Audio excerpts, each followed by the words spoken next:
Bonjour et bienvenue sur la chaîne de la programmation en langage Z80 pour l'instant sur un Amstrad CPC.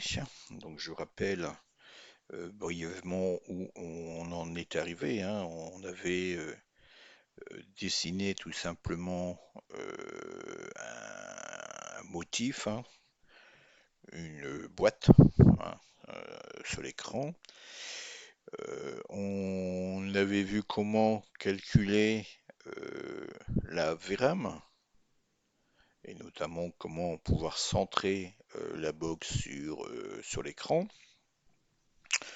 On avait créé un petit compteur, une horloge, hein, pour pouvoir voir un peu comment on pouvait maîtriser le temps.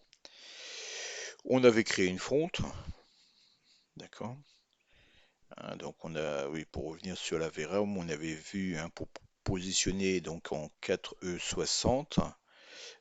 Ça faisait l'emplacement au VRAM C3 E7, d'accord. Et ensuite, on avait ici établi les 10 octets qui constituent tout simplement le buffet clavier, hein, notre matrice clavier, pour pouvoir déterminer, hein, tout simplement les touches sur laquelle on appuie. D'accord. On avait vu également qu'en appuyant sur la flèche de gauche du clavier, on pouvait déplacer notre box vers la gauche. Et si on appuyait sur la flèche de droite, on décalait notre box vers la droite. Hein, on a bien évidemment ici, bien évidemment, nous avons ici reporté à chaque fois la position du pixel en haut à gauche de notre box, puisqu'on commence à l'afficher de haut à gauche et puis ensuite on dessine des lignes. On avait créé, hein, tout ça et maintenant on va voir comment faire la même chose, c'est-à-dire le déplacement vers le haut et vers le bas. D'accord. Et ça, on doit pouvoir le faire sur tout l'écran. Alors, on ne gère pas, on va pas gérer les interactions quand la box dépasse ici, hein, vous voyez, quand elle dépasse l'écran, hein, tout simplement visible. D'accord. Voilà, c'est ce qu'on va faire aujourd'hui. On va voir, hein, comment on fait déplacer notre box de haut en bas d'une façon à calculer, hein, tout simplement les emplacements VRAM qui nous permettront de faire cela. D'accord? Bien. Alors, on va retourner au code.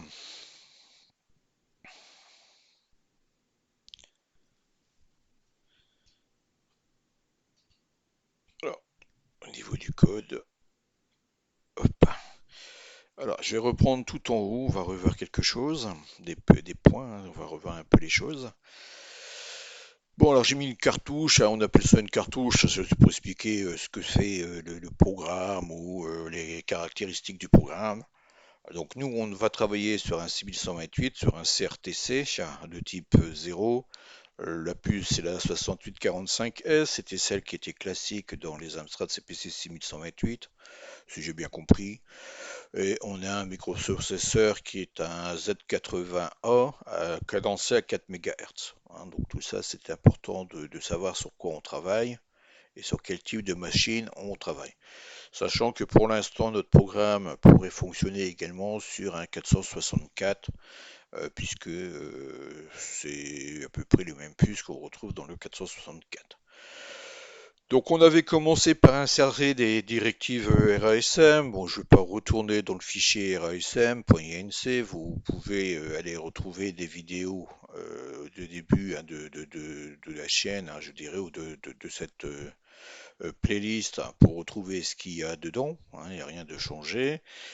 On a des variables RASM qui pourront nous servir, notamment on a déclaré une variable debug.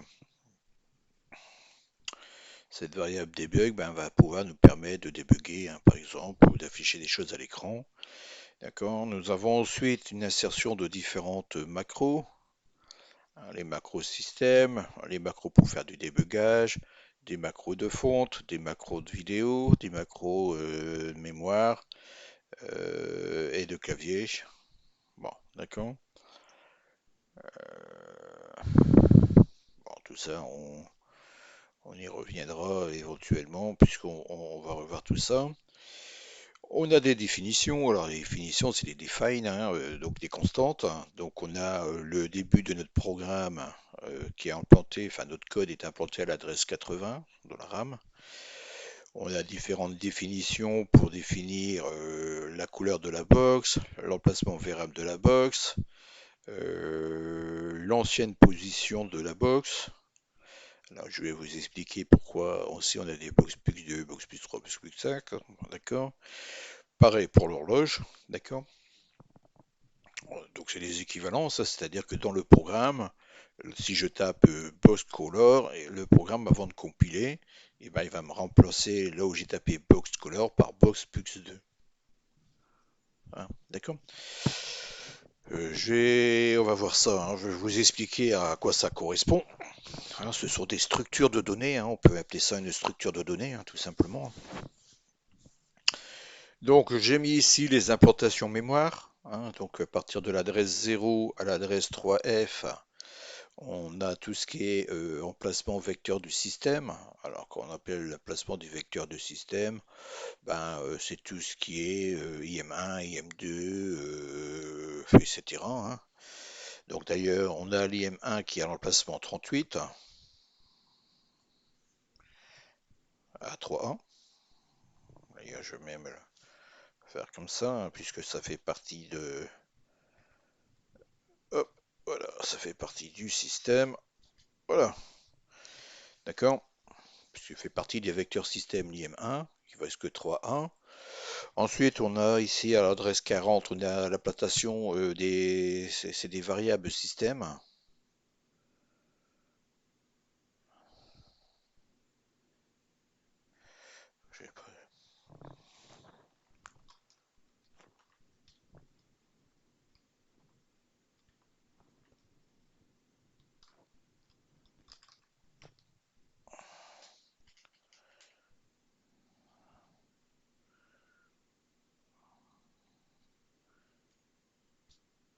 Voilà, comme ça sera plus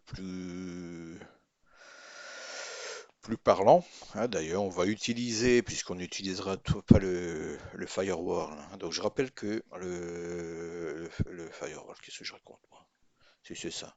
Je rappelle que le firmware, ouais, enfin, c'est ça, c'est mieux le firmware que le firewall. Hein. Bon, le firmware, oui, est implanté donc sur la mémoire banque 0, c'est-à-dire entre 000 et FFFFF. Donc du coup, nous, comme on va pas utiliser le firmware, on peut réutiliser cet emplacement pour pouvoir utiliser notre code. Ça a des avantages et ça a des inconvénients de faire ça. Bah, l'avantage, on a 16 kilooctets de RAM supplémentaire. L'inconvénient, ben, on n'a plus accès aux fonctions du firmware, c'est-à-dire par exemple la MS-DOS sur un Amstrad 6128. Bon, on verra comment faire pour contourner tout ça plus tard. Hein, d'accord? Donc on va implanter notre clavier à l'adresse 40. Donc comme il fait 10 octets, ben, il va jusqu'à 49. D'accord? Et ensuite on a, c'est pas 50 ici, c'est c'est 80. Voilà, on corrige un petit peu les choses. Donc et ensuite, on a notre pile système. Là c'est pas 79, c'est 7F. Bon, ça me paraît de corriger un peu les petits trucs à droite à gauche. Hein. D'accord? Donc, on a la pile hein, qui sera implantée de 4A à 7F. Bon, on essaiera de l'utiliser le moins possible, cette pile. Hein. Bon, même si des fois, on ne peut pas faire autrement. Hein. D'accord? Et on a notre programme. Vous voyez, là, j'ai mis la définition start. À la définition start, vous voyez, hop, elle vient remplacer ici par 80, tout simplement. D'où le fait qu'on ait implanté en RAM à l'adresse 80 notre programme. D'accord? D'une façon simple, je m'embête pas, moi je veux mettre tout en haut de ma mémoire les variables et mes routines, hein. Donc je fais directement ici un jump, un saut, hein, tout simplement à l'emplacement de ma procédure d'entrée de mon programme, hein. Donc le jump il fait de 80 à 83, c'est 3 octets, bon voilà, hein. Donc ici je vais sauter donc directement aux mains, d'accord?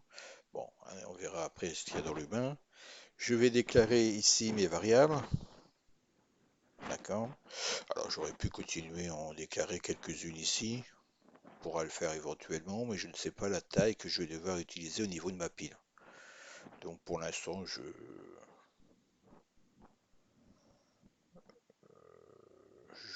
préfère laisser comme ça, hein, tout simplement, d'accord? Donc ici j'ai l'emplacement pour mettre l'adresse de la pile actuelle, hein, l'ancienne pile, hein, c'est-à-dire puisqu'on va la modifier. D'accord, donc fait 2 octets, hein, donc on est à 83, donc 84, 85. On a l'adresse de l'ancienne IM1, donc du firewall, hein, du firewall, j'ai toujours de firmware, l'adresse, hein, donc à laquelle le firmware utilisait l'IM1, hein, c'est-à-dire le handler, hein, tout simplement de bascule tous les 300 centièmes de seconde. On a ici, on configure, je dirais ici, notre IRMR. Donc on lui dit, hein, tout simplement qu'on veut un mode 0, d'accord, hein, je rappelle, hein, les deux chiffres ici, ce sont les deux bits, ce sont les modes. Après on a la low RAM, donc A1, ça veut dire qu'on la désactive. Là on a la UPRAM, donc A1, c'est-à-dire qu'on la désactive, hein, d'accord. Après on a le IRQ. Le IRQ, c'est-à-dire est-ce qu'on remet euh, est-ce qu'on reprend, je dirais, ou on retarde tout simplement les interruptions IM1. Bon, ça, ça servira pas pour l'instant, hein. Je n'ai pas encore vu le- la raison de l'utiliser, ça. Bon, il doit y avoir une raison, mais je l'ai pas encore, hein, compris ou pas encore revu. Ça m'a pas été utile pour l'instant. On verra ça plus tard. D'accord. On déclare notre structure de votre box. Alors, ces deux variables qui sont ici, là, on n'en a plus besoin, hein, mais je les garde, hein, puisqu'on avait commencé par déclarer une position X, une position Y. Alors, pour comprendre pourquoi 78, 96, eh ben, en largeur, on a 80 octets et on a 4 bits par pixel, hein, donc on a euh, comment je vais dire ça? On a deux couleurs, hein. Enfin, il fait 4 pixels divisé par. Donc on a 162 large, on divise par 2, ça fait 80, d'accord, en pixels, hein. Et on a 2 pixels 2 pixels par octet, hein, donc 4 divisé par 2, donc 80 moins 2, ça fait 78, et pareil en hauteur, hein, en hauteur. Donc la moitié, ça nous fait du 100, hein, puisqu'on a 200 lignes, hein, c'est 80 fois 60, 160 fois 200. Donc on a 200 lignes en haut, donc la moitié on est en 100, et comme notre box fait 8 pixels de haut, on fait 8 divisé par 2, hein, tout simplement. Ça fait 4, et 100 moins 4, ça fait 96. D'accord? Ensuite, on a notre motif, hein, ici, de notre box, hein, que j'ai mis en bleu-blanc. D'accord? Et on a l'emplacement à laquelle on a calculé à l'aide de notre fonction avec notre lutte table, hein, tout simplement, ou notre fonction précalculée, get screen PTR, l'emplacement mémoire. Hein, du coup, comme on l'a calculé, ben, on l'a reporté dans une variable, comme ça on n'a plus besoin de le recalculer, hein, tout simplement. Et on définit également la mémoire, l'adresse VRAM hold, c'est-à-dire l'emplacement sur lequel il était lorsqu'on va se déplacer pour pouvoir effacer tout simplement notre box avant de le rafficher. Au niveau de notre horloge, hein, donc notre horloge, c'est pas très compliqué, hein, on met des def-words comme ça, on sait qu'on a 2 octets, puisqu'on a la partie heure en dixième et heure en, comment je vais dire ça, par exemple, on met 10 heures, on a le 1, on a un 0. Donc on a la partie haute de l'heure et la partie basse, hein, d'accord? Donc on peut jouer sur les dixièmes de minute d'heure, je dirais, enfin les heures et les dizaines d'heures. Voilà, c'est ça, les heures et les dizaines d'heures. Là, on va gérer les minutes et les dizaines de minutes, et on va gérer les secondes et les dizaines de secondes, hein, sachant qu'une fois qu'on a 60 secondes, on passe une minute. Une fois qu'on a 60 minutes, on passe à une heure. D'accord? Heure, dizaine d'heures. Et 60 heures, ça fait 24 heures, ça fait une journée. D'accord? Bon, tout ça, je reviens pas là-dessus, hein. Donc, comment fonctionne l'heure, minute, seconde, comment fonctionne tout ça, euh, puisque tout simplement, c'est comme si on déclarait des variables, hein. Hein, c'est comme si on déclarait des emplacements en mémoire avec ces valeurs, hein, et qu'on vient les chercher. Bon, on déclare notre hook, je l'appelais comme ça, hein, c'est comme ça qu'on appelait avant les choses, hein. On disait qu'on faisait un hook de notre IM1, donc indirectement le hook on fait un crochet, hein, du capitaine, comment on appelle ça là, le crochet du euh, capitaine crochet là, on fait un hook, ça veut dire qu'on fait un détour, hein, si vous préférez. On fait un crochet, c'est-à-dire que là où avant le programme sautait à une adresse mémoire, eh ben on le détourne, hein, tout simplement, on détourne tout simplement euh, on détourne tout simplement cet emplacement mémoire pour qu'elle vienne sauter à un autre emplacement. Bon, ça aussi, on a vu pourquoi hein, on faisait ça, hein. On va pas y revenir hein, de suite, hein, d'accord? Bon, alors là j'ai une packer que j'ai créé, mais pour l'instant nous n'allons pas le voir aujourd'hui. Ça fera l'objet d'une autre vidéo, tout simplement. Alors un packer c'est quoi? C'est un compresseur. Si vous avez par exemple une image qui fait 20 kilooctets, si vous la réduisez à 10 kilooctets, ça vous permet de gagner de la place sur votre disquette, d'accord, pour pouvoir stocker beaucoup plus. Ça permet par exemple d'avoir plus de level, hein. Donc vous imaginez que vous avez un level qui fait, je sais pas, je vais dire 10 kilooctets. Si vous avez arrivé à le réduire à 5 kilooctets, du coup, vous pouvez sur le même espace mettre deux levels. Alors ça a un avantage, hein, et ça peut avoir également un inconvénient, hein. C'est-à-dire que à chaque fois, il faut penser à redécompresser avant de relire. Ça perd du temps, mais c'est pour ça qu'il faut un compresseur assez rapide. Bon, moi j'ai créé quelque chose que je pense être suffisamment rapide. Bon, si c'est pas le cas, il existe hein, des personnes qui ont créé des compacteurs, bon, on pourrait les utiliser. Bon, en général, ça, on va l'utiliser, nous, pour pouvoir charger un level. On va mettre un level sur le disque dur, hein, mettons qu'on l'appellera level 0, qui sera donc un level compacté. Et au moment tout simplement d'initialiser notre partie, hein, notre level, eh bien on va venir lire la disquette, hein, tout simplement. Alors soit on ira lire je dirais le fichier, hein, d'accord, et puis on va redécompacter donc le level dans un emplacement mémoire en RAM pour pouvoir ensuite ben, l'afficher, hein, ou alors on va tout simplement aller lire directement les secteurs de la disquette. On peut faire aussi également ça, hein, c'est-à-dire qu'on peut dire ben, on va sauvegarder sur la disquette sur tel secteur, secteur 1, 2, 3 par exemple, je veux dire n'importe quoi, le level, puis on va relire les secteurs 1, 2 et 3 pour pouvoir utiliser notre décompacteur. Bon, ça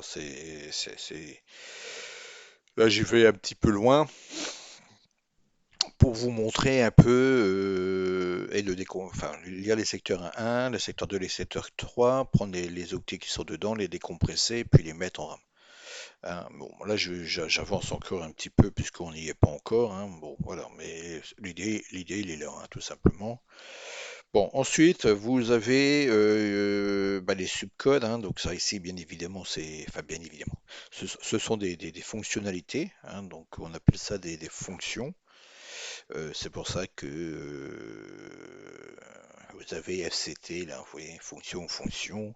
Donc là, vous avez la fonction IM1 qui a été refaite, hein, pour le jeu, d'accord? Et là, vous avez le Impact RLE qui fait partie de la bibliothèque. Donc c'est pour ça qu'il est dans les inclusions.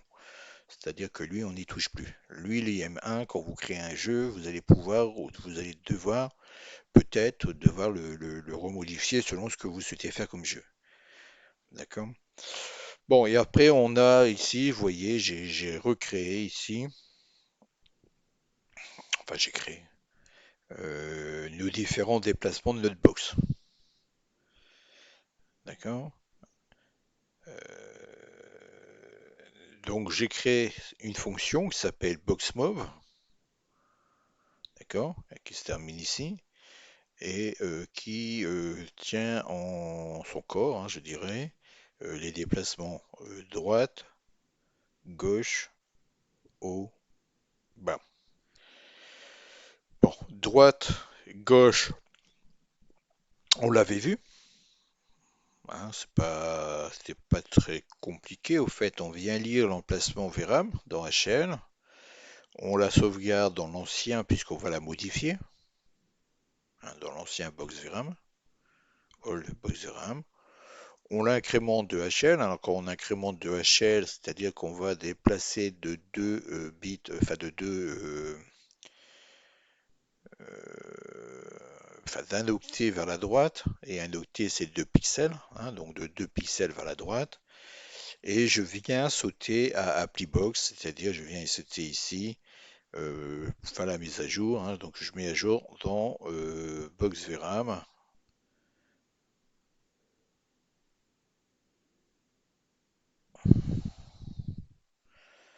Voilà, alors, vous voyez ici, Box VRAM qui est ici et qui correspond à Box plus 2. Et à Box plus 2 qui correspond à Box plus 2 octets. Z1, 2 octets. Enfin, 0, 1, 2 octets. Ça correspond à lui.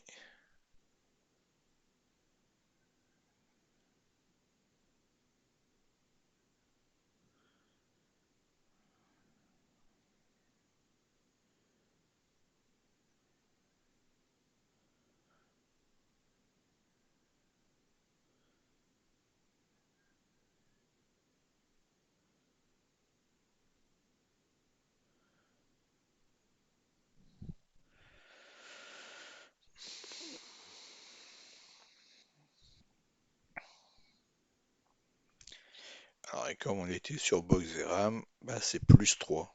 Hein. Donc, plus 3, c'est donc 1, donc 0, 1, 2 et 3. Donc, on arrive sur ça.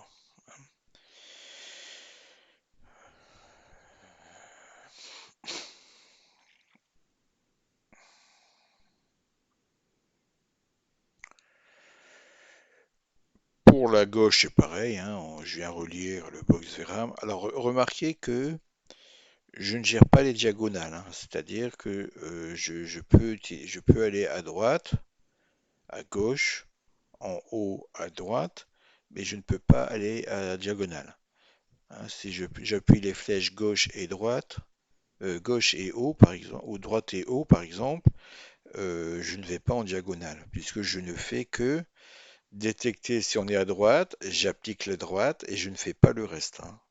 Parce qu'une fois que j'ai sauté ici à droite, à Plymouth, là, je reviens au update. Alors regardez également la subtilité. Je ne fais pas d'appel à des calls, hein, je fais des jumps.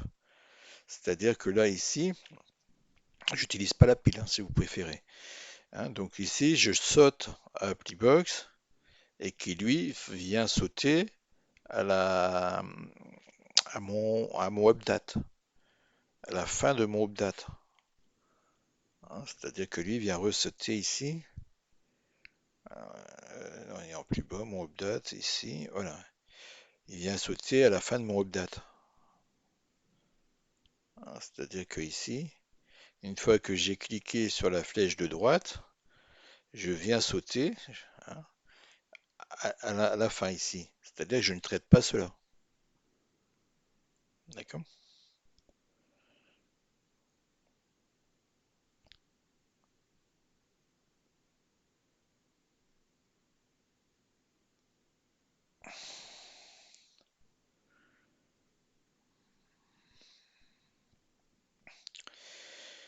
Alors, pour aller vers le haut, il y a une petite subtilité.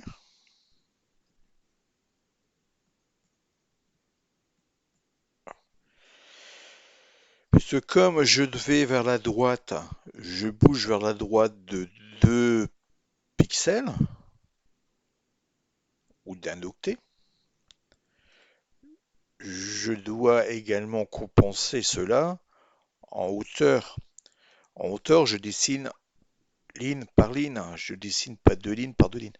Donc là, je fais cette petite subtilité-là, c'est-à-dire que je dis, ah bah tiens, bah du coup, il faut que j'arrive à compenser deux octets. Donc je ne vais pas me déplacer en hauteur bah, de 8 lignes, mais que de la moitié, de 4. C'est comme si que je m'étais déplacé de 2 lignes vers le bas, hein. Je me déplace donc de 2 lignes vers le bas, donc de 2 octets vers le bas, comme je me déplace enfin de 2 pixels vers le bas, comme je me déplace d'un octet vers la droite, et un octet c'est 2 pixels, hein. Souvenez-vous que quand je vais vers les X, c'est en octets, et quand je descends ou que je monte, c'est en pixels. D'accord? Donc là, je recalcule ici. Je n'utilise pas la position X, la position Y, mais j'utilise la position VRAM que je recalcule avec Prevlin, hein, pour remonter. Donc lui va me recalculer ben, l'emplacement mémoire au-dessus. Et je dois remonter de combien de lignes? Ben, de 4 lignes. Donc ici, je vais boucler 4 fois. Ce qui fait que ma box, elle va remonter de 4 lignes. 4 lignes, donc 1, 2, 3, 4 pixels. Vous comprenez, hein? Donc un octet vers la droite, c'est 1, 2, 3, 4 pixels. 4 lignes, ça veut dire 1, 2, 3, 4 pixels, hein. D'accord? Pour le bas, bah, c'est un peu pareil, hein. Je fais la même chose, mais là je fais notre nextline, hein. Donc j'utilise nextline qui va venir, hein, tout simplement calculer notre HL, euh, bah, 4 lignes en dessous, hein, tout simplement. D'accord? Et puis là, je ne mets pas le JR appli post puisqu'il est juste en dessous, hein. Donc dès que quand je suis ici, ben, il fait automatiquement dans sa lignée. Donc j'ai pas besoin de sauter ici. puisqu'il va faire la continuité, hein, tout simplement ici, hein. D'accord? Bon, alors je vais aller vous récupérer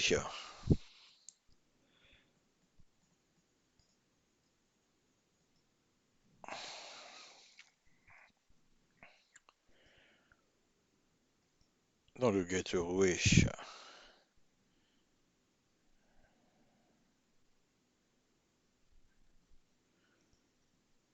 Alors, c'est dans le système, dans le gateway.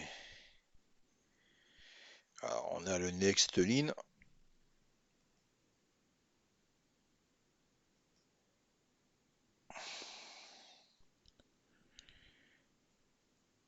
Voilà. Alors, pour passer à la ligne suivante, eh, alors, on a deux façons de faire les choses. Alors, on a une version simple, c'est-à-dire qu'on sait qu'on ne changera pas de page mémoire, donc on peut le calculer directement avec l'adresse CO, puisque l'adresse VRAM de base commence à C0, d'accord? Bon, c'est pas compliqué, hein, on vient charger, ben, il faut augmenter de 8 l'adresse C0 hein, à chaque fois, hein, on l'avait vu hein, dans les vidéos précédentes, hein. Hein, donc on nous demande de 8 pour passer à la ligne suivante. D'accord? Si on a un carry, ben, c'est qu'on a un débordement. Hein, d'accord? Donc si on a un carry, ben, on va faire le débordement. Si on n'a pas de carry, ben, c'est qu'on est dans un bloc, on est dans les 8 lignes d'un bloc. D'accord? Donc si j'ai un carry, ben, du coup je continue, je vais gérer le débordement. Ben, pour gérer le débordement, ben, je vais mettre la taille d'une ligne.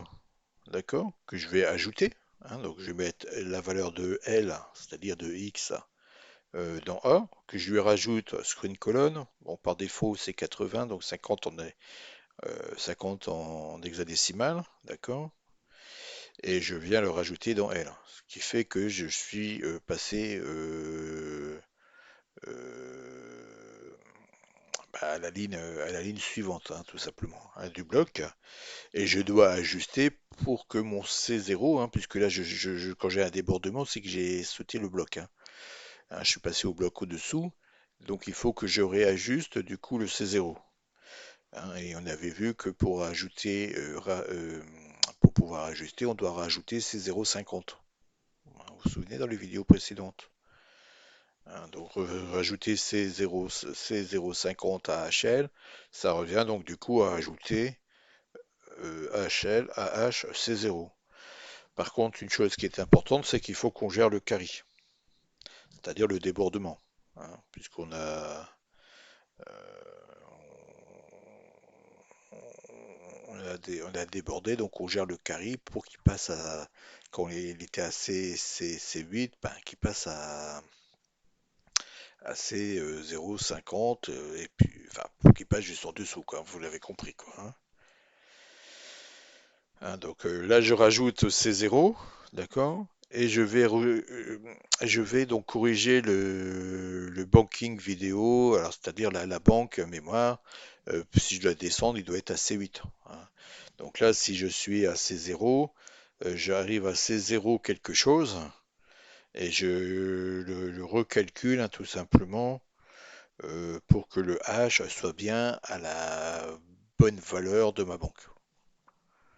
Bon, c'est pas bien compliqué, pas bien méchant.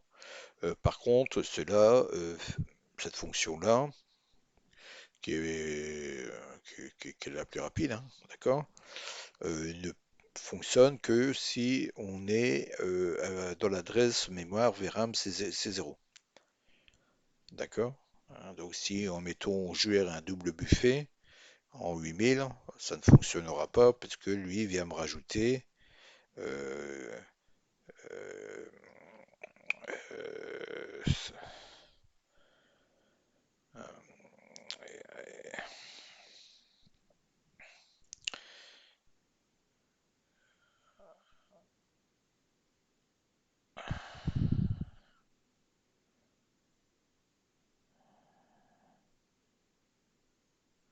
Ouais, parce qu'il vient me rajouter c'est 0 à A, à H, et que H commence à C0.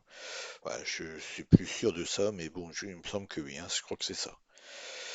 Et ensuite, ben, on a une version qui, je dirais, est une version universelle, hein, tout simplement, c'est-à-dire qu'apporte la valeur de l'emplacement mémoire dans lequel on veut afficher, que c'est du C0, du 40, enfin du C00, du 4000, du 8000, il le fera également.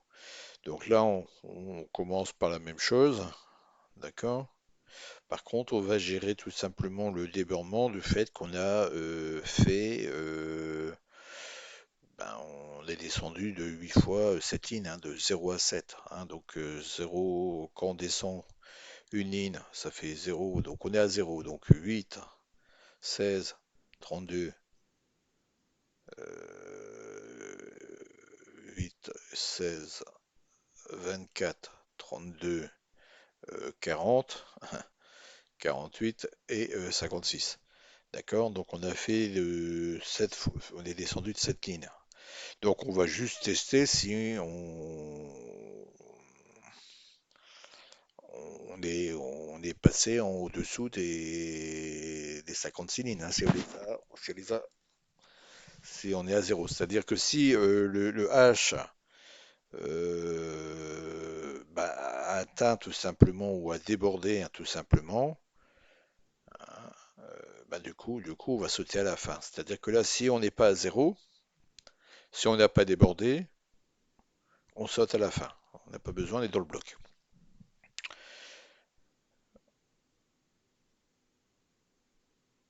Ouais, donc je disais des bêtises, hein, vous voyez. C'est-à-dire que c'est pas ça qui fait que, mais c'est ici. C'est-à-dire que là, ici, on gère un carry, d'accord? Hein, voilà, je vous montre. La version universelle est c'est pour ça que je disais c'est zéro, j'étais pas sûr, mais voilà. Attends, je vous réexplique. Donc ici, on commence à C0 et on vient lui rajouter 8, comme on avait vu, hein, habituellement, pour pouvoir. Alors par contre ici, il faut que je le gère en octet, je pense. Oui, c'est ça. Euh, donc on commence à C0. Je rajoute 8, je passe à la ligne suivante, C8. D'accord? Je rajoute 8, des 0, des 8, E0, E8, F0, F8, et puis là on a 0. Vous voyez, on est revenu à 0. Hein, on est revenu à 0, c'est-à-dire au fait on a dépassé. euh, je vais refaire. Il fallait que je sois en haut pour qu'on voit le dépassement. Ah,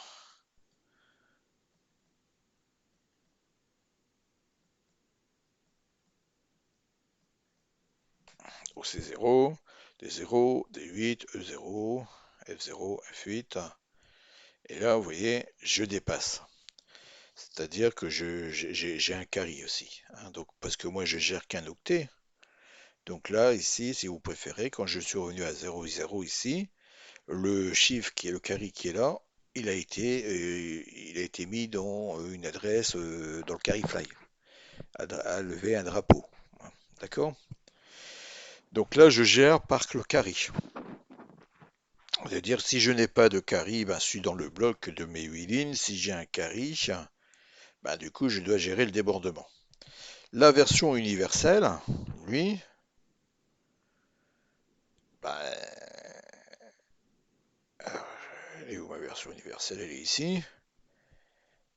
Donc lui, je vais chercher H ici.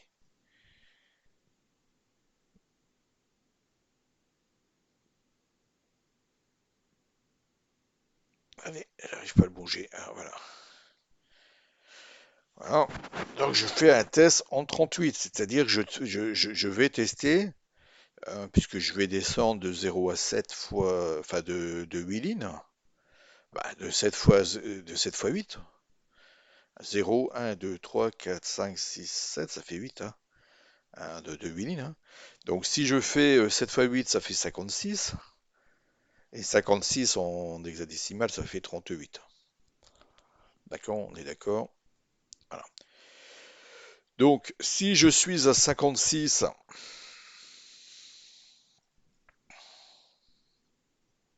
56. Si lui, bon, je vais mettre mon C0. Hop, je suis à C0. Je lui rajoute 8.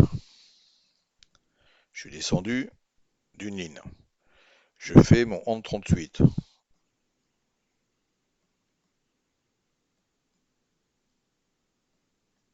Voilà, donc je suis à 8.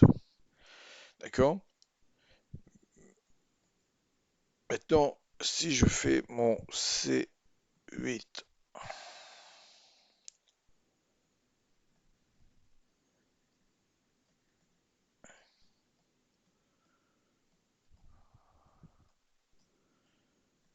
allez, j'arrive ici. Je fais mon AND 56. Je serai toujours sur 8, normalement toujours sur 8. Hein. AND 38.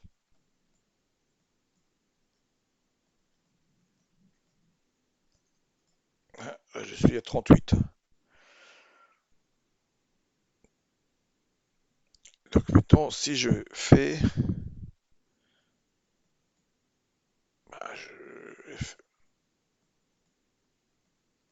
plus 8. Donc là, je fais mon débordement. Que je me fais mon AND 38. On voit que ça va être 0, mais bon, voilà, on voit que c'est 0. Vous voyez?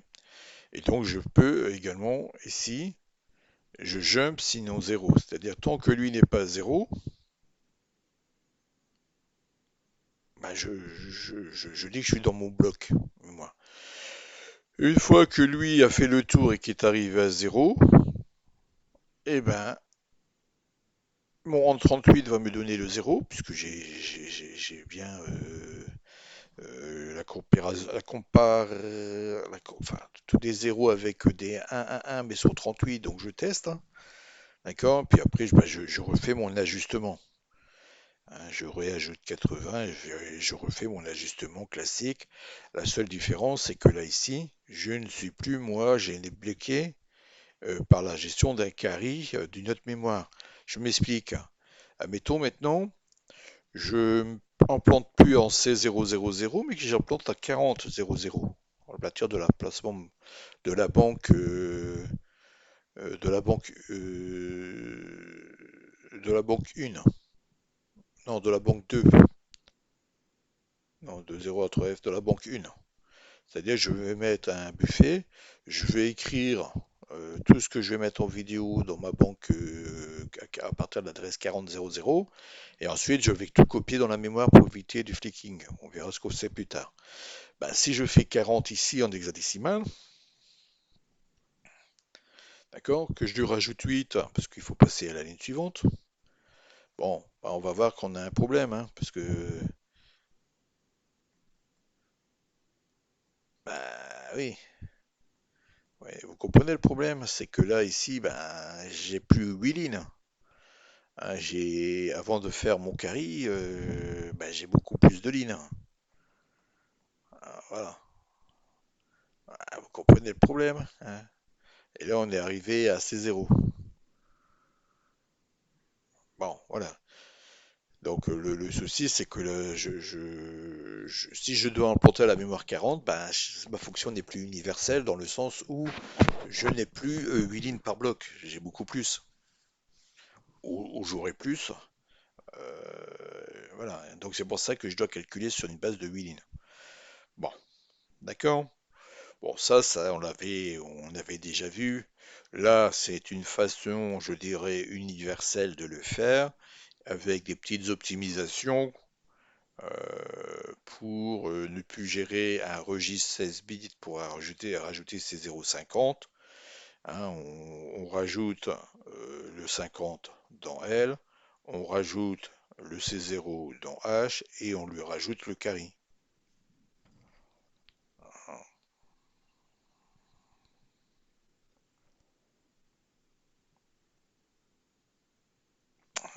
D'accord? Donc si on a un débordement, on rajoute le carré à A et on vient ajouter A à H.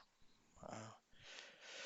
Ça, on l'a si on a par exemple du 0, C0F 8.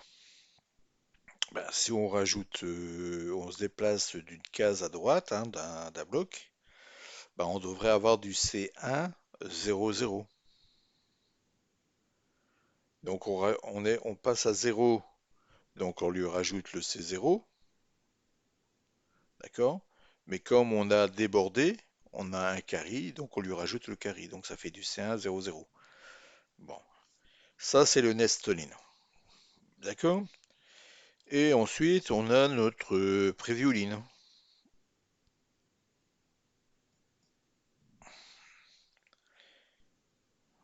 Alors le prévioline, bah, c'est pareil, hein, à part qu'on va supprimer, hein. Donc on a la version simple qu'on avait vue précédemment avec quelques optimisations. Quoique je suis pas sûr qu'on l'avait vu. Oh, je suis pas sûr qu'on l'avait vu. Bon, sinon le principe c'est le même, hein. On supprime 8, hein, donc à chaque fois. On va comparer à ces zéros, hein, donc on va comparer H à ces zéros, hein, puisque on remonte, hein. Donc on est à 0, F8, F0, F8, E8, E0, etc. Donc on compare.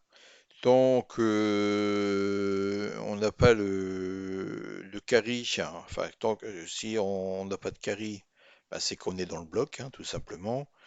Si on est passé à 0,0, c'est qu'on a débordé. Et donc de ce cas, bah, on va gérer euh, comment je dirais ça, le,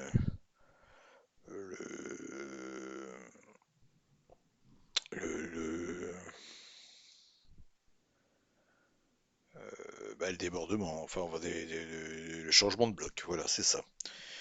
D'accord? Donc on va remettre dans L bah, la valeur de A. On va mettre screen size by screen colored, c'est-à-dire les 16 kilos moins, moins la taille d'une ligne qu'on va rajouter hein, de façon à puisqu'on remonte hein, donc du coup on doit on- là où ici ah, si vous préférez alors j'aurais dû le faire aussi peut-être ici.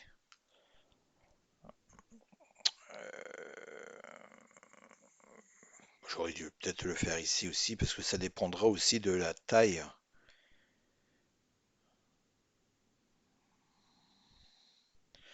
Ouais, je verrai plus tard. En fait, ici, si vous préférez, j'ai mis directement le screen colon. D'accord? Parce que je gère, je gère le C0. Ouais, ça revient au même. Ouais, ça revient au même. Donc c'est pas. Voilà, ça revient.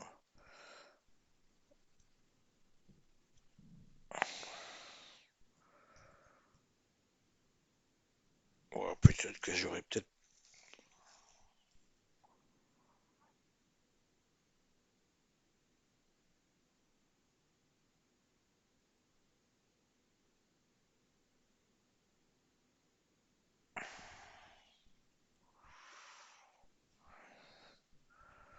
Je suis pas sûr que ça.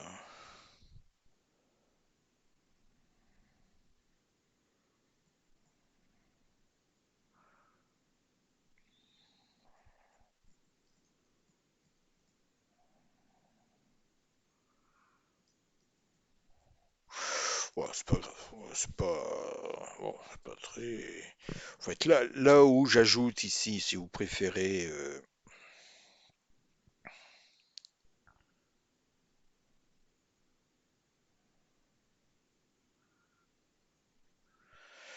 la largeur de l'écran, pardon, de l'écran, bon, 50, hein, puisqu'on sait que c'est 50.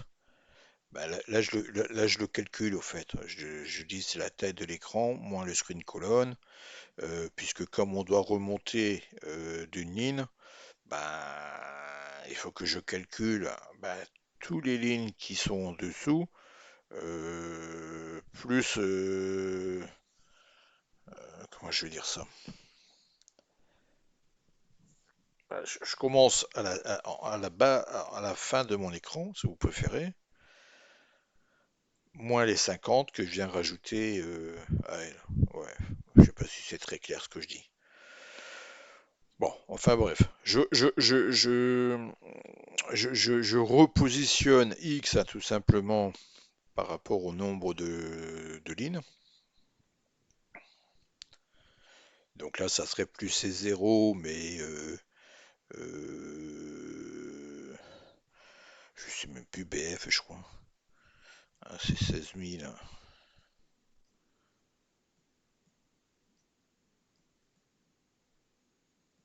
Ah, attends, c'est. Alors, non. Oh là là là là.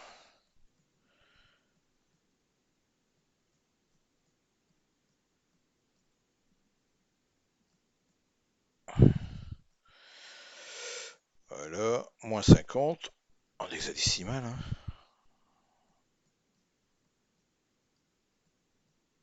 80 octets par ligne, hein.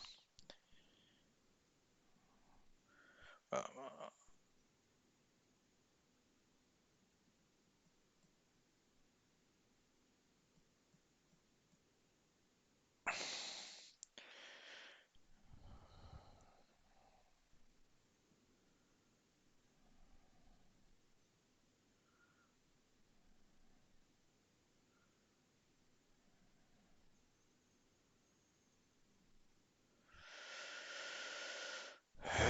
ben, je sais plus. Ouais, le 3F, il est là. Voilà, c'est ça. Hein, c'est ça. Donc du coup, vous voyez, ici, je recalcule non plus le C0, mais le 3F. Donc ici, bon, en fait, bref, je suis en train de m'embrouiller dans tout ce que je fais, hein, d'accord? Donc je vais faire une correction avec le carry, hein, mais en remontant. Donc comment je dirais ça, la logique est la même, hein. C'est-à-dire que je pense, voilà, je monte, je remonte. Donc du coup, ben, comme je remonte, je prends euh, ben, 8 lignes en dessus. Donc je soustrais 8 lignes. Une fois que j'ai mon carry, ben, je rentre dans l'ajustement, hein. Donc je lui rajoute, je lui recalcule non plus ben, c'est 0, mais le nouvel emplacement, je dirais en X, d'accord? Et j'utilise ça pour pouvoir créer un carry, au fait, hein, tout simplement, hein. C'est-à-dire que screen size moins screen colon va faire un débordement dans A, hein, puisque A, c'est une variable, c'est un octet. Donc là, je vais gérer un débordement que je vais récupérer ici,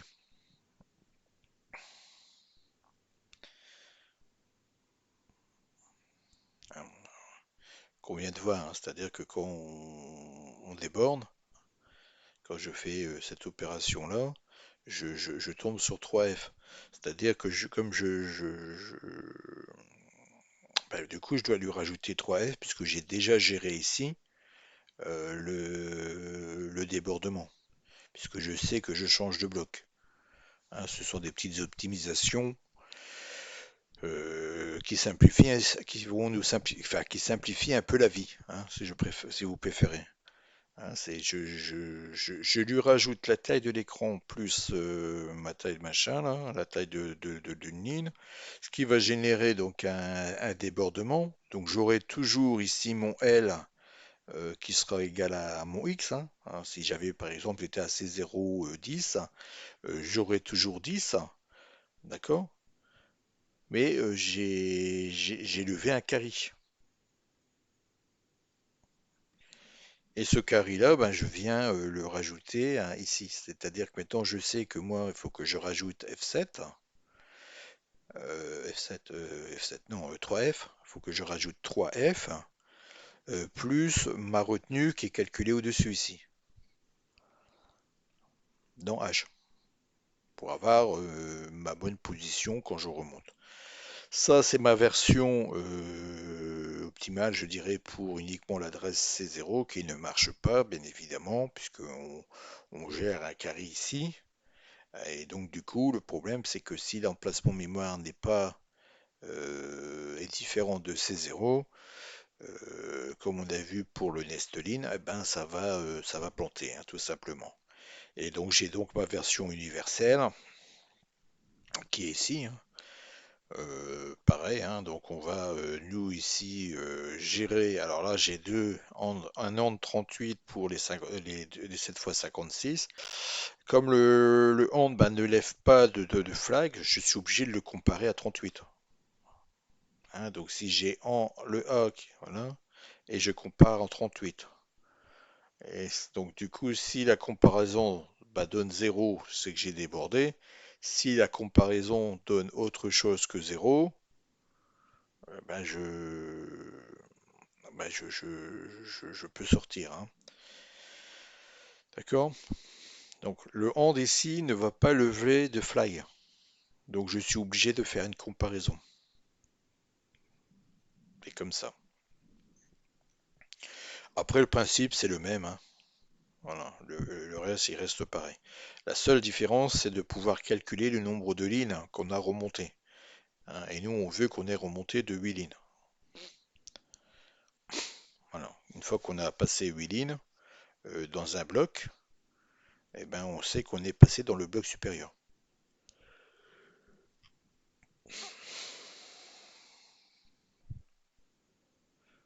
Voilà.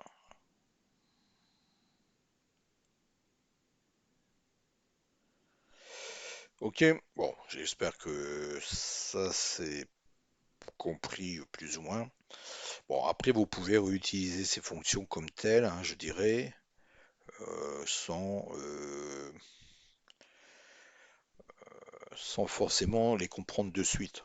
Hein, bien sûr, il faudra les comprendre à un moment donné, hein, sinon vous allez vous retrouver par moment dans des situations où vous n'allez plus rien comprendre, hein. D'accord? C'est important, hein, puisque si maintenant vous avez un écran réduit, hein, vous n'avez plus 80 octets de large, mais 60, ben, il faut savoir ce que fait cette fonction, hein, parce que le add screen call ici, euh,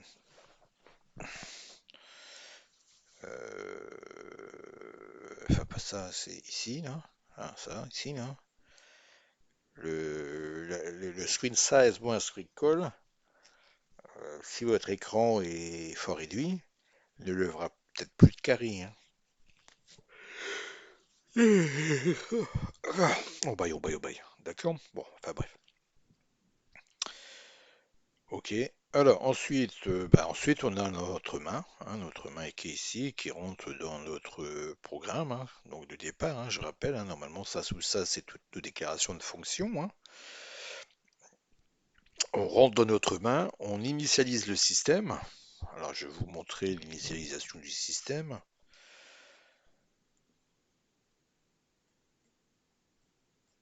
Alors, ça, bien évidemment, ça dépendra de votre programme, hein, donc ce n'est pas dans les includes.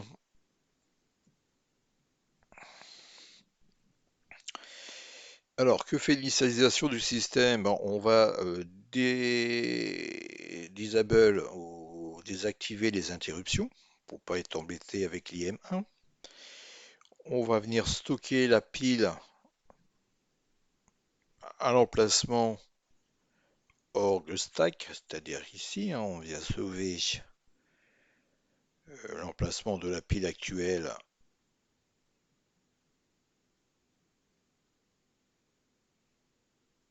ici, dans ces variables, dans ces données ici. En 84-85, on aura donc la pile que le système utilise, hein.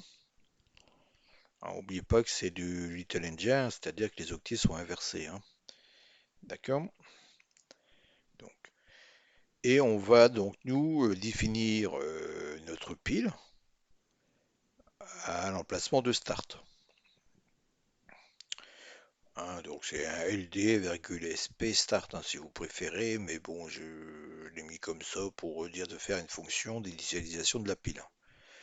D'accord? Donc la pile commence comme on l'avait vu ici.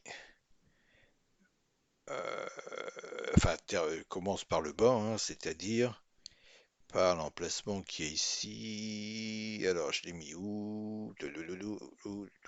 Voilà, ici, start.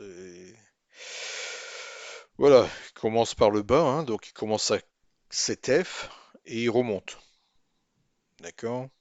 Alors bien évidemment, il va falloir faire attention qu'elle ne remonte pas jusqu'à 49, sinon elle va effacer des données du clavier. Hein.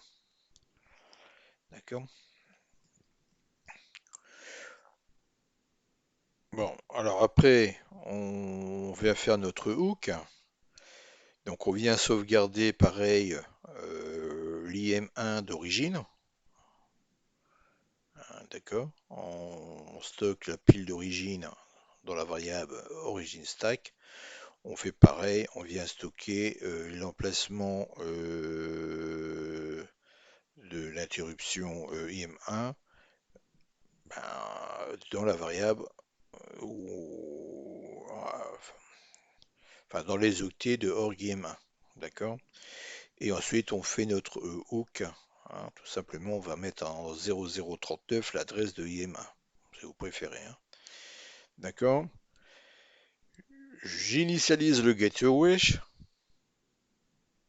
Hein, pour pouvoir utiliser le gateway, je rappelle que B doit être égal à 7F. Donc là, on y a une petite subtilité, on utilise 7F00 pour pouvoir ensuite incrémenter C au niveau de la palette. Hein, bon, ça c'est pas voilà. Bon, on va d'abord initialiser notre IRM1, donc c'est-à-dire notre mode et, et comment je dirais ça et les mémoires, hein, la LOROM et la basse la UPROM et la LOROM, d'accord? Donc là je mets les deux mémoires à 0 et je mets le mode à 0. Donc j'initialise en mode 0 et je désactive les ROM, hein, tout simplement. Alors j'initialise la palette. Donc je vais charger dans HL donc l'adresse de la palette. Je set toutes mes couleurs de ma palette, tout simplement. Hein, et je vais mettre le border en noir. D'accord? Et alors ici, on va initialiser le CRTC. Hein, donc on va initialiser ce qu'on appelle la géométrie de l'écran. C'est-à-dire que nous, on va un écran de 40 fois 25, hein, de 40 blocs en largeur et de 25 blocs vers le haut. Ça, c'est le CRTC qui permet de le gérer. D'accord? Et on gère également le CRTC pour lui dire que notre mémoire VRAM sera celle de C000. Ça également, c'est le CRTC qui le gère. Hein. Pour ça, on a une fonction qui va venir initialiser le CRTC. Alors je vais vous le montrer.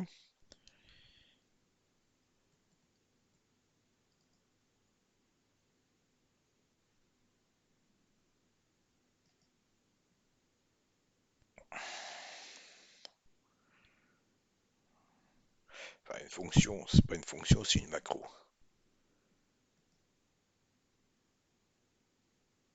Alors, notre macro ici. Là. Et on a besoin également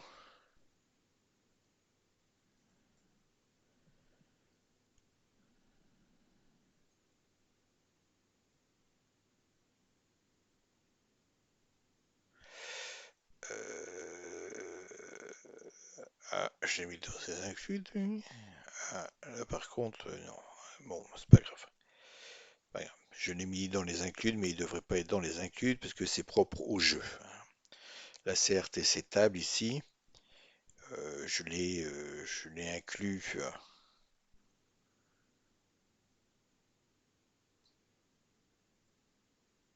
Bon, c'est pas bien méchant. Je reverrai ça plus tard. Si vous préférez, comme la CRTC table, bah, elle est propre au programme, elle est modifiable. Donc elle devrait être plutôt dans les sources ici, hein. Comme le système ini, d'accord, on devrait être dans les sources ici. Ce sont des éléments, je dirais, euh, qui peuvent être modifiés, hein, et qui doivent être modifiés par rapport à ce qu'on souhaite faire, hein, au niveau du programme, hein. Si je veux faire un shoot 'em up, bah, je n'aurai pas la même table de CRTC, si vous préférez. Voilà, d'accord? Voilà ma table, ma CRTC table. Bon, j'ai mis plein de choses. Ouais, bon, il y a des choses qu'on n'utilisera jamais, hein. Comme les registres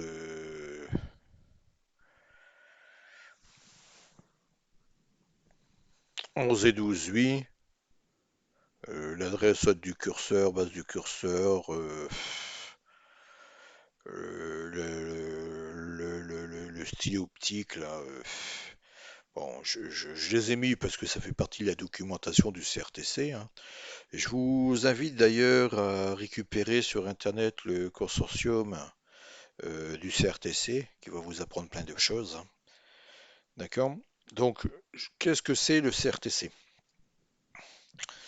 Alors, le CRTC, vous préférez, ce sont des registres ou des compteurs qui peuvent être modifiés et qui vont permettre, notamment au Gateway, de s'y référencer, hein. C'est-à-dire comme là, on a 40 caractères affichés par ligne.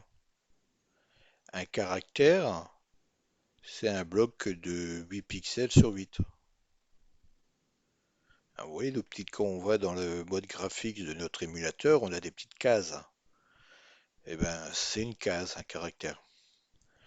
Et nous, comme on veut du 40, bah, 40 caractères sur une ligne, là ici, hein, 40 caractères sur une ligne, et on veut 25 lignes. Donc on va devoir, vient mettre donc ici les registres 2 et 6. Donc registre 1 et 6. 1 à 40, 6 à 25. Ce qui veut dire que nous pouvons donc ici dimensionner notre écran. D'accord? C'est-à-dire, on pourrait dire par exemple bah, que notre écran va maintenant plus faire 40 caractères de large et 25 lignes, mais elle en fera que 30 de large et 20 lignes, par exemple. On pourrait le faire, hein, d'accord? Bien évidemment, on a une position de synchronisation horizontale et on a une position de synchronisation verticale, hein. Quand on est dans notre programme, le balayage se fait, d'accord? Quand on arrive à la fin de notre page visible et qu'on rentre dans le border, là, ben la fin du border est à 38.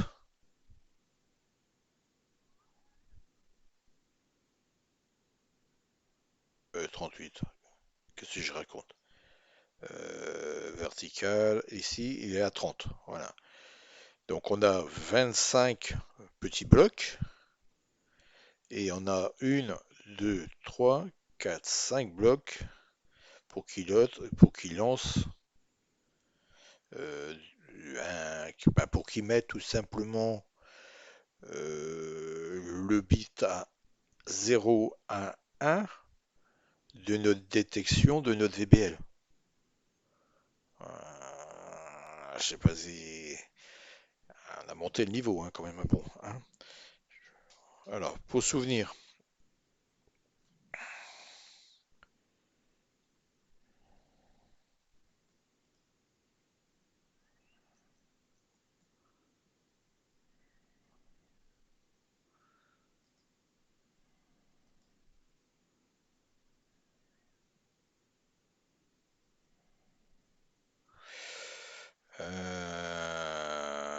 c'était donc que j'ai mis ça, moi, je sais plus.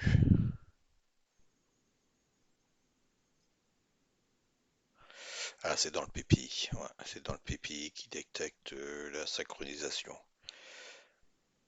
Voilà. Ici, Open avec Sublime Test.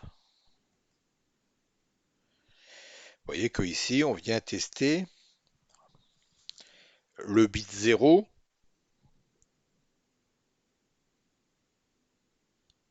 du port B du PPI, qui va nous permettre de dire est-ce que j'ai une synchronisation verticale ou pas. Au fait, quand vous êtes ici, ma table CRTC, elle est où elle est là. Quand lui, il va atteindre la valeur de 30, hein, le compteur ici va compter de 0 à 25, ou plutôt de 0 à 24, d'accord. Une fois qu'il va atteindre 30, hein, quand il y aura affiché 30 caractères, hein, on parle de caractères, hein, quand il y a affiché 30 caractères, le gateway va venir mettre le bit, l'octet du PPI port B à 1. Enfin, le bit 0 du registre du PPI port B à 1. Et nous, on vient le lire. Et on le lit comment? Eh ben, on l'utilise notamment dans... On l'utilise notamment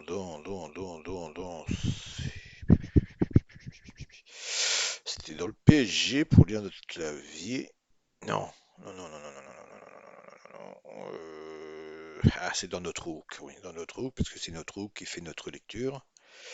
Dans nos fonctions ici, l'IM1, alors c'est pas là, c'est dans incrémente ici, dans nos fonctions ici, hop, bah, dans notre source, dans notre fonction, puisque ça peut être modifié, donc dans notre IM1A, si je dis pas de bêtises, puisque c'est lui qui va faire notre temporisation, hein, vous voyez, ici. C'est-à-dire que ici, on est venu mettre.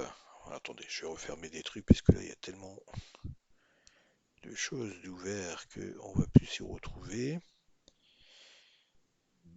Bon, alors donc ici, il arrive 30e caractère, donc il détecte que on est arrivé à la synchronisation verticale, hein. Le gateway le détecte. Comme le gateway le détecte, il vient mettre il vient lire le bit 0, il va mettre la valeur du bit, enfin du registre.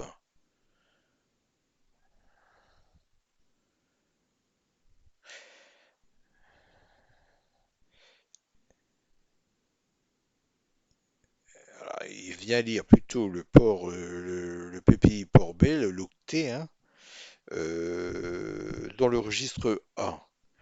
Mais le gateway a mis le bit 0 à 1. Et quand nous on est ici,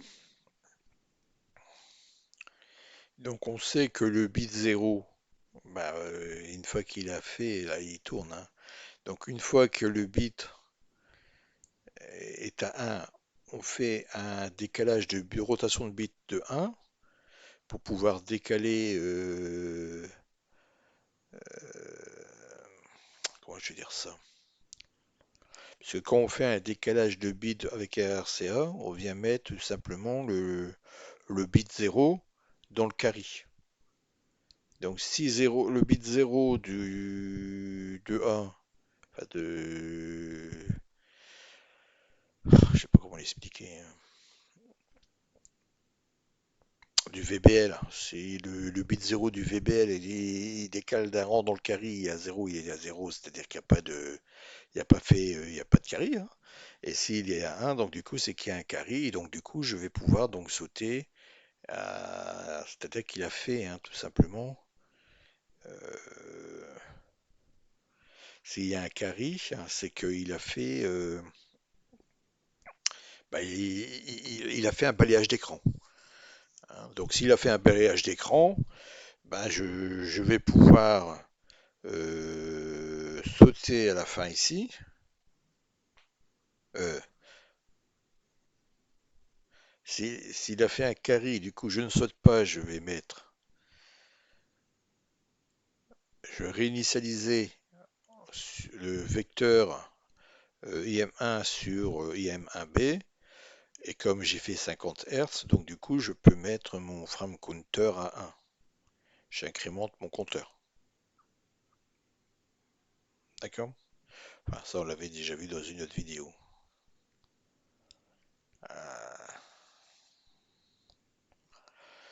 Faut regarder les vidéos précédentes, hein, parce que là je suis en train de tout réexpliquer. Mais c'est pour expliquer ça, surtout le CRTC, que je vous fais ça, hein. D'accord? Donc on peut gérer ainsi le nombre de caractères qu'on souhaite afficher en largeur, en hauteur, le déclenchement de la synchronisation horizontale et le déclenchement de la synchronisation verticale. D'accord? Et dans les registres 12 et 13, ici, on peut gérer euh, la VRAM, c'est-à-dire l'emplacement de la page vidéo. 48, alors vous allez me dire, oui, mais 48, ça n'a rien à voir avec C8. Ça fait 30, hein. Mais regardez, 48, non. Bon, ça fait 30, donc je vais taper 30 directement. Voilà, c'est prouvé. Ça fait 30, ça fait 48. Ça, il faudra les connaître, hein. C'est-à-dire que je vais les mettre ici, hein, je vais taper point virgule. Je les ai pas mis d'ailleurs déjà. Non. Donc je vais mettre point virgule registre 12. Donc 48 CC0. Voilà.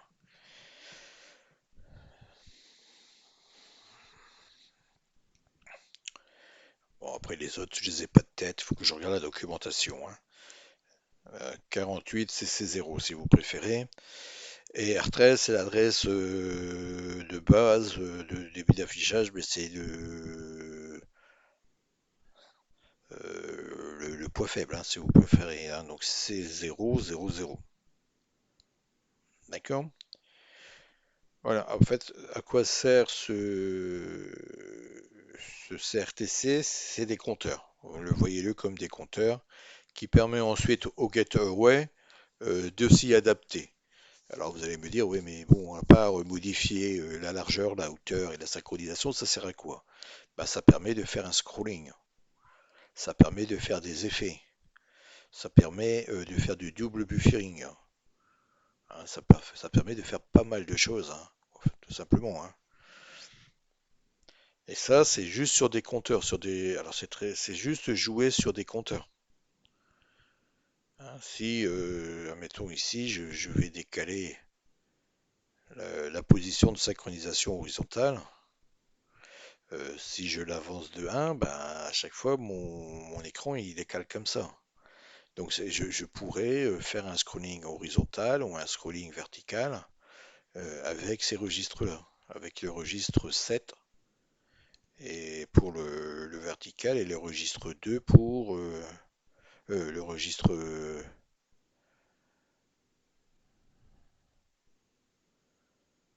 4.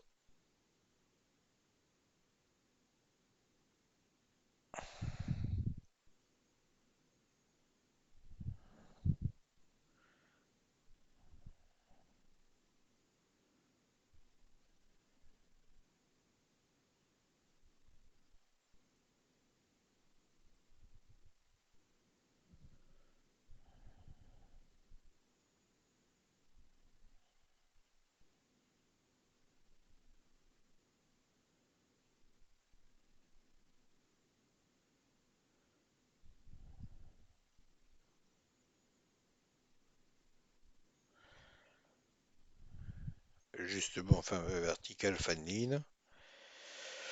Enfin, jouant avec les compteurs, on pourra faire un scrolling, que ce soit un horizontal ou un vertical.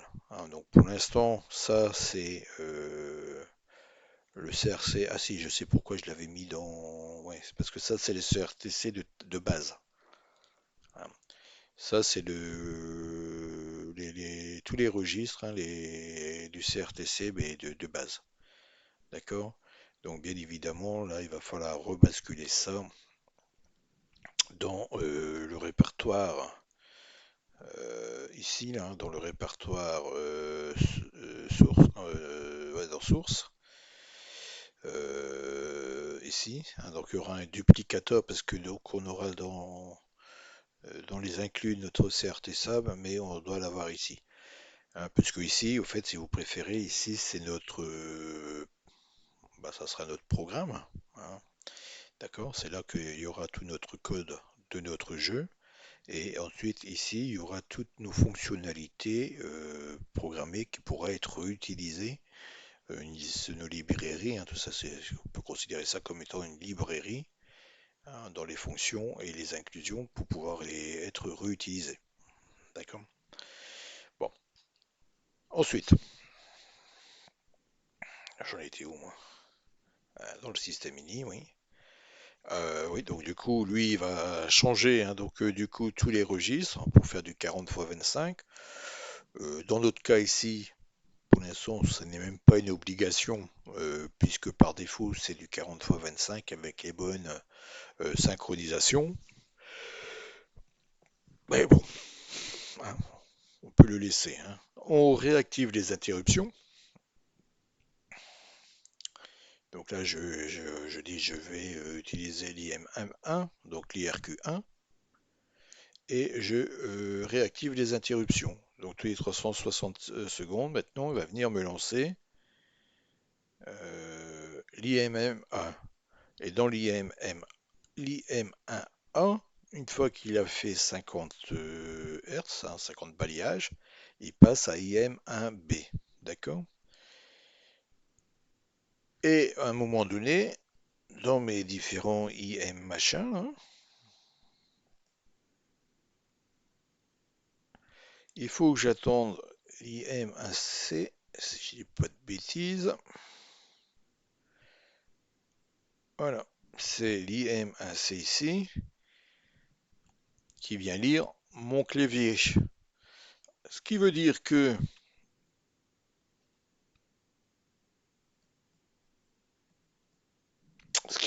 ici, dans mon système, une fois que j'ai activé lui, ben il m'a pas encore lu le clavier. Hein. Et le clavier, je l'ai dit, je l'ai importé à la mémoire 40. Comme le clavier du CPC a un fonctionnement inverse en logique, c'est-à-dire que quand j'ai une touche qui est à 1, ça veut dire qu'elle n'est pas appuyée. Donc du coup, je suis obligé d'attendre la première lecture du clavier, c'est-à-dire que l'IM1C se fasse. Hein. Une fois que l'IM... Merde, ah, ça va, il ne m'a pas effacé. Une fois que l'IM1C Ben, c'est fait. Ben, c'est que le dièse 40 ici.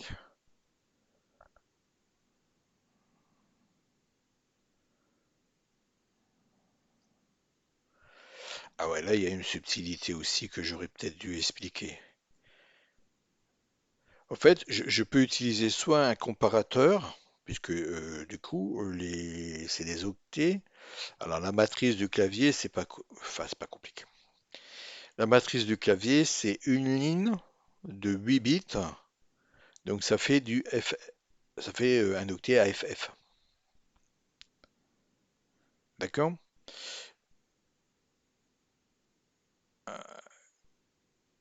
Quand on appuie sur une touche, ben, donc par défaut, enfin plutôt par défaut, il y a 10 lignes de matrice, donc les 10 lignes doivent être AFF. D'accord? Donc j'aurais pu faire une comparaison par FF, une comparaison par FF va me faire deux octets. Donc comme je dois avoir du dièse FF, bah, je vais tester mon premier octet et je vais l'incrémenter de 1 pour qu'il revienne à 0.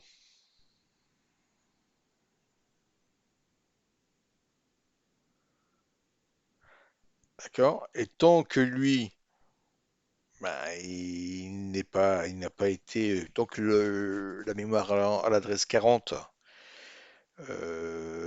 n'est pas différent de 0, je boucle. Une fois que l'adresse 40 sera égale à FF, c'est que le clavier, donc l'IM1C est passé, et donc mon clavier est initialisé.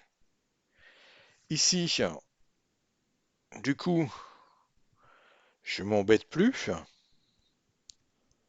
je mets pas une fonction qui va venir modifier au départ les 40 à 4, de 40 à 49 les octets, puisque ici, le système lui-même va attendre que l'octet 40 soit lu.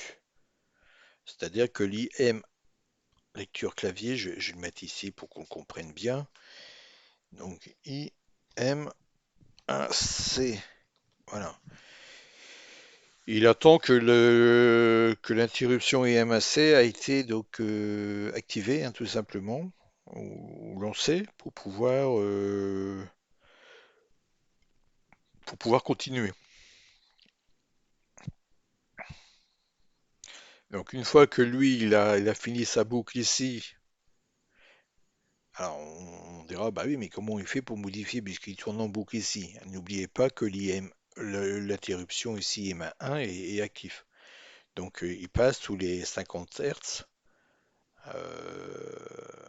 enfin il passe tous les 300 centièmes de seconde de IM1, IM2, IM3, IM4, IM5, IM6, etc. selon le nombre d'IM qu'on a choisi. Euh, euh, Par défaut, il y en a 7. Il faut 7 fois 7 fois 300 3 centièmes de seconde pour faire 50 Hz. D'accord? Je suis pas en train de dire des bêtises, hein.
Ouais, c'est ça, 0,023 et Fram à 0,022 ou 23.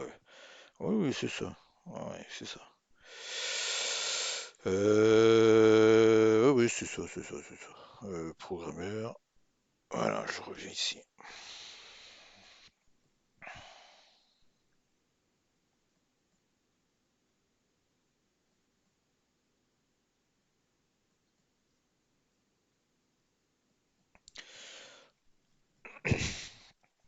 C'est ça, parce que quand on fait 0,023, enfin, on dit tout le temps c'est 0,022 à peu près ou 0,23 pour 50 Hz. Donc c'est bien ça.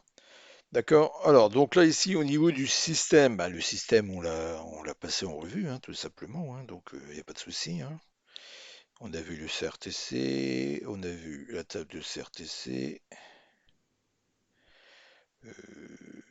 Oui, attends, avant de l'enregistrer, je vais vérifier. J'ai bien mis un point virgule. Oui, c'est bon. Donc là, je peux sauvegarder lui. Voilà. D'accord. Ensuite, j'ai.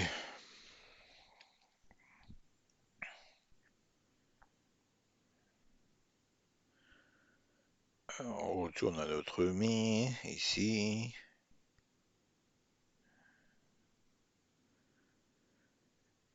Alors le char 7, je l'ai revu. Je vais vous montrer je vais vous dire pourquoi. De façon à être vraiment plus clair, quoi. C'est surtout pour gagner en lisibilité. Parce que c'était pas très clair avec les, les repeats les repeats de RAS. Donc là, j'ai redéfini tous moi-même mes chars. Alors, je rappelle ce que c'est. Je définis donc ici le caractère 0 qui va me renvoyer le chiffre 0. Ce que ça veut dire. Ça veut dire que si je fais un LD virgule LDA virgule entre cotes le chiffre 0, le registre A va prendre la valeur de 0. Si je fais un LDA virgule caractère 1, je rappelle que les caractères sont entre simples cotes, il va me retourner 2, et ainsi de suite. D'accord? Pourquoi je fais ça? Ben, je fais ça tout simplement parce que dans le cadre de comment je vais dire ça?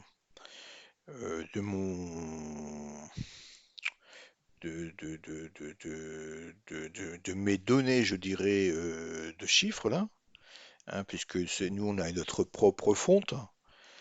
Donc le chiffre 0, ben, en fait j'ai créé, on a créé une table de lutte concernant chacun glyphe ou caractère de notre fonte. Et cette table de lutte va tout simplement faire euh, euh, référencer l'emplacement mémoire de notre caractère, de nos octets de notre caractère, de nos octets de notre caractère. Donc si je veux aller à 0 par exemple, bah, il va devoir aller chercher les données qui se trouvent à une adresse plus 0. 2, ça sera l'adresse plus 02. Donc, admettons, à 4001, bah, j'aurai l'emplacement de ma mémoire où est le glyphe 0. En 4002, bah, j'aurai l'emplacement du chiffre 1 et ainsi de suite.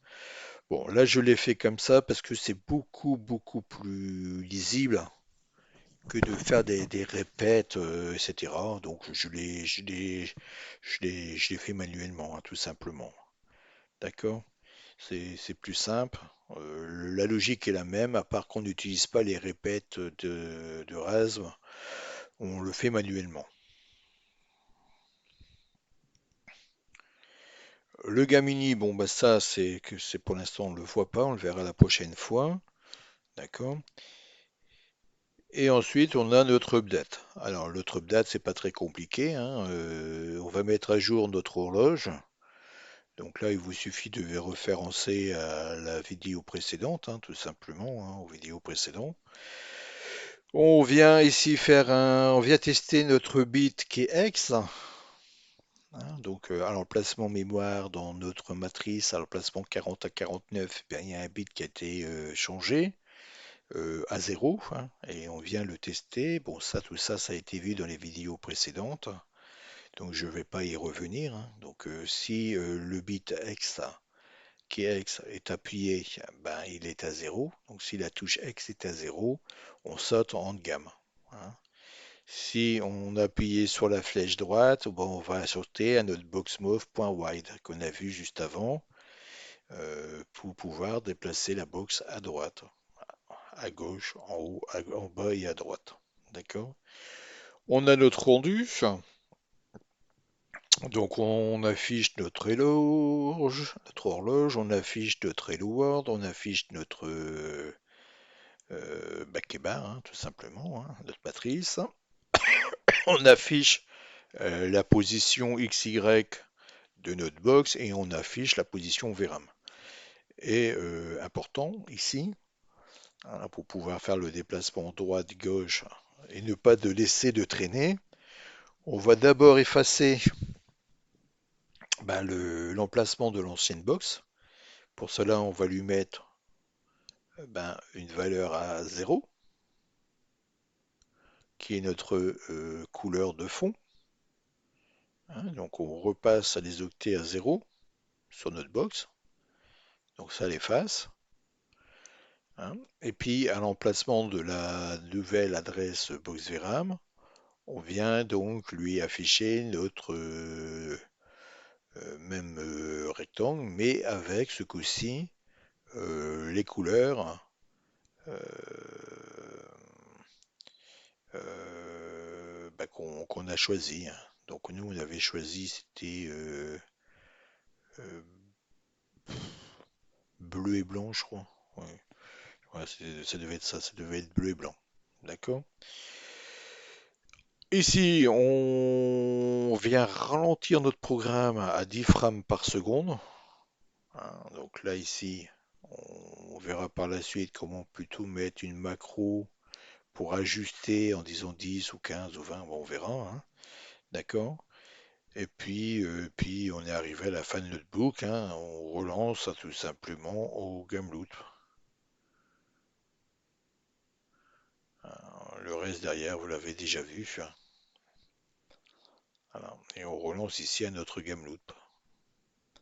Donc on va de nouveau mettre à jour notre horloge. On va tester nos touches. Ici, on va donc afficher avec donc de nouvelles coordonnées, etc., etc. Ce qui au final nous donne ce que nous avons vu, hein, en début de vidéo. Voilà. Donc si je compile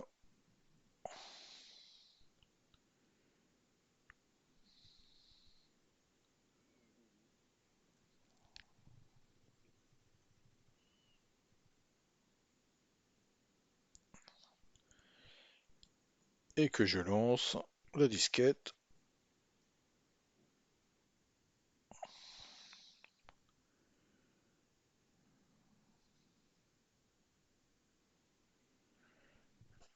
voilà. Donc là, ici, je suis centré en 460 en XY, soit C3 E7, et puis si je touche à droite ou à gauche, ben, je me déplace. Alors la chose aussi que je vais vous montrer, c'est ça. On avait vu qu'on se déplaçait de 4 lignes vers le haut et de 4 lignes vers le bas. Donc je vais vous montrer pourquoi.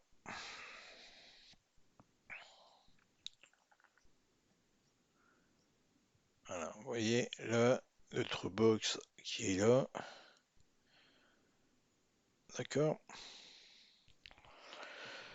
Si je déplace d'un clic vers la droite, vous voyez,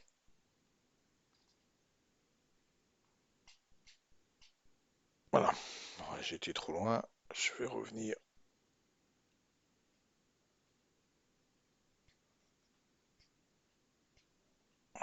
Voilà, vous voyez, il se déplace en faisant la moitié à chaque fois hein, d'un octet, c'est-à-dire de 2 pixels. Donc je dois faire la même chose vers le haut. Donc si je me déplace vers le haut, voilà, vous voyez, il se déplace pareil de 2 octets vers le haut. Hein, si je retourne ici et que je mets ici, bon, qu'importe ici éditer, hein, vous voyez que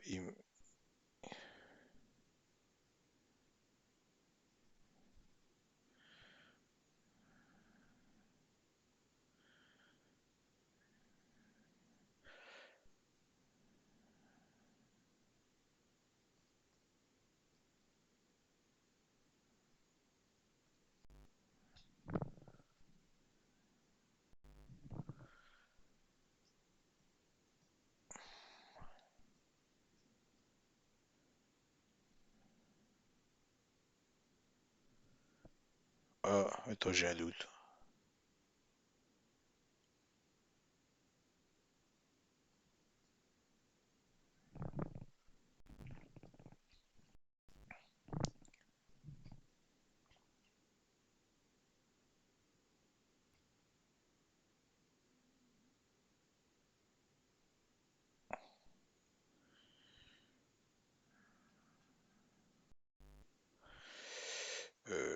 J'en ai mis, je pense, un peu trop. Alors attendez, on va tester quelque chose. Alors on va tester quelque chose dans le code. 4, j'ai l'impression que c'est trop, non? C'est 2.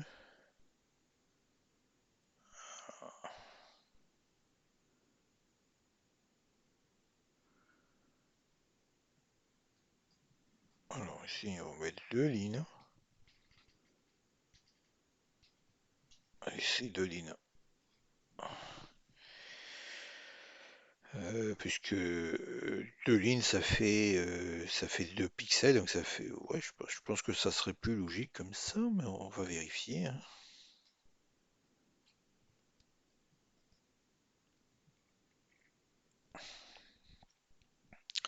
Je me déplace à droite d'un octet, donc c'est 2 pixels. Donc je monte de 2 lignes. Voilà. Je monte de 2 lignes. Ouais, je pense que ça doit être ça. Alors on va vérifier.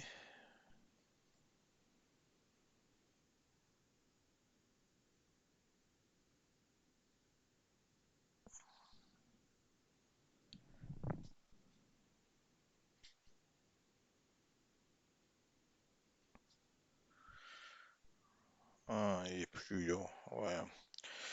Ouais, ouais, il est un peu plus lent quand je vais vers quand je vais vers la droite. Donc un octet, une 2. Ouais, il est plus lent. Il est plus lent quand je vais vers le haut que quand je vais vers la droite ou la gauche. Donc c'est pour ça que j'avais mis 4 octets. C'était pour compenser la vitesse. Pour compenser la vitesse.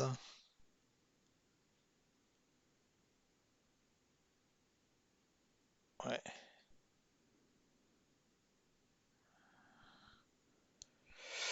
Alors je vais vérifier une chose.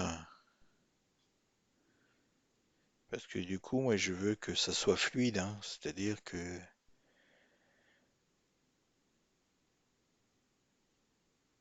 Alors, est-ce qu'il faudrait temporiser, je dirais, le déplacement à droite pour le faire aller moins vite que le déplacement en haut? Alors, si je retourne dans...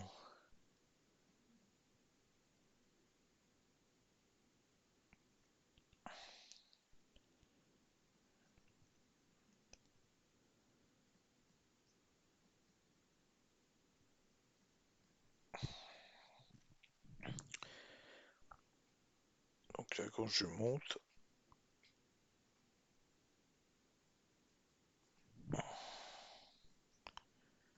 ou que je descends, qu'importe. Ah oui, il faut que je mette le moniteur ici.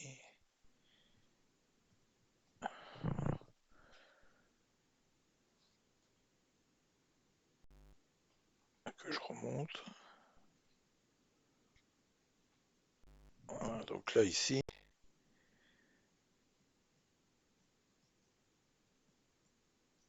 je suis bien monté de deux lignes.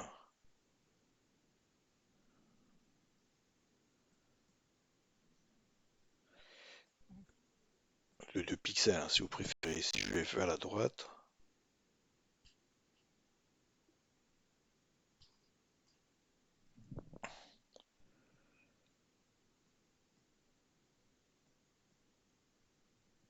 il me met bien 2 pixels. C'est-à-dire que la chose est bonne, hein. C'est-à-dire que je monte bien de deux lignes vers le haut et je pars de deux lignes vers la droite. C'est-à-dire d'un octet. Un octet vers le haut et un octet vers le bas. Euh, le souci,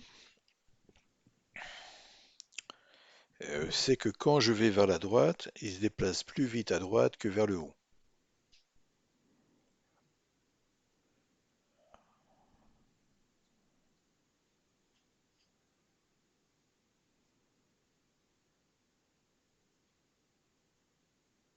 Ah, on le voit clairement, hein.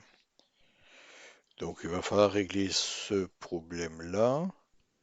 Et je l'avais moi compensé en disant bah c'est pas grave, je vais avancer de 4 de 4 pixels au lieu de 2. Mais je suis pas sûr que ça soit une bonne idée. Euh,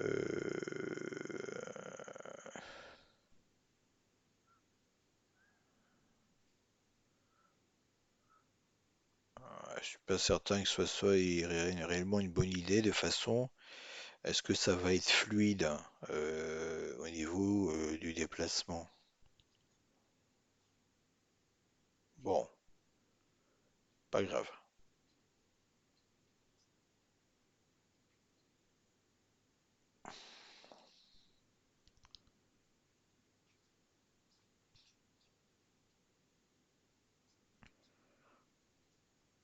Bon, on verra.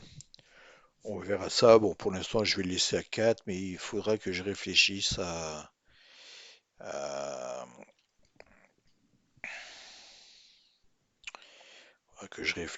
ça. Hein, parce que pour l'instant, je vais le laisser à 4 pour dire d'avoir la fluidité. Et après, on verra avec l'animation ce que ça donnera. C'est-à-dire qu'il fera des pas plus vite vers le haut que vers la droite.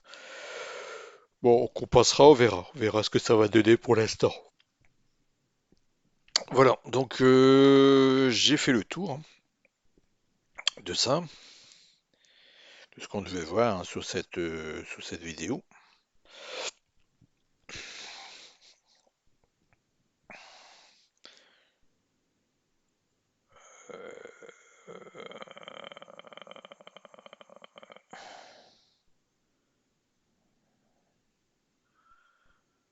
Alors, il est où?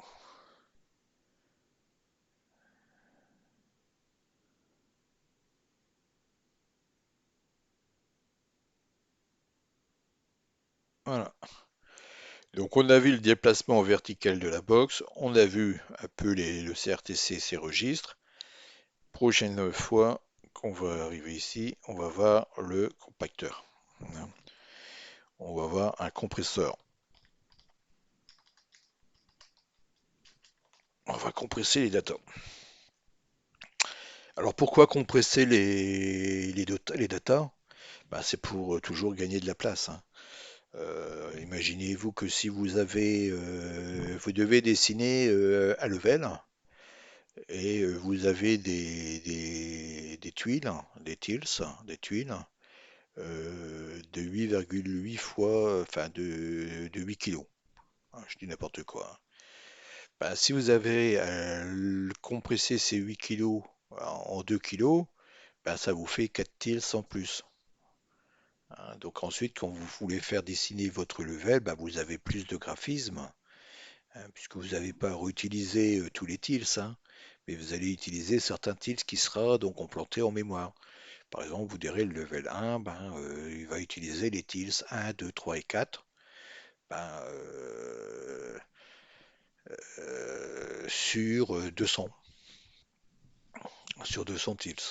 Et ça, c'est très important, puisque également pour l'emplacement mémoire sur la disquette, puisqu'on pourrait imaginer de charger un level. Donc charger le level, ça voudrait dire ben, charger toute la logique du level et charger les data du level. Donc on pourrait avoir sur la disquette un fichier marqué level.bin, mettons un level 0.bin, qui va charger tout la logique du level. D'accord? Avec un chargeur de level qui va charger le level 1. Une fois que le level 1 est terminé, il va charger le level 2, etc. Donc ça fait également de l'économie de place sur la disquette. D'accord? Bon, voilà. Bah, cette vidéo est très longue.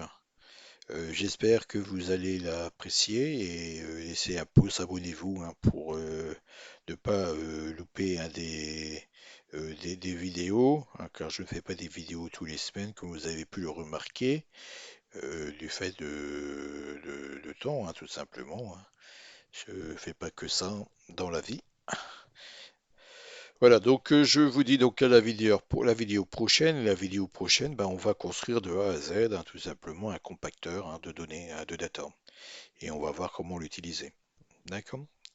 Allez, je vous dis donc à la vidéo prochaine. Et n'hésitez pas à partager cette vidéo auprès des personnes que vous connaissez qui souhaitent créer des jeux sur des machines avec processeur Z80, hein, le Spectrum, le Game Boy, l'Amstrad et tant d'autres. Allez, bon week-end. Au revoir.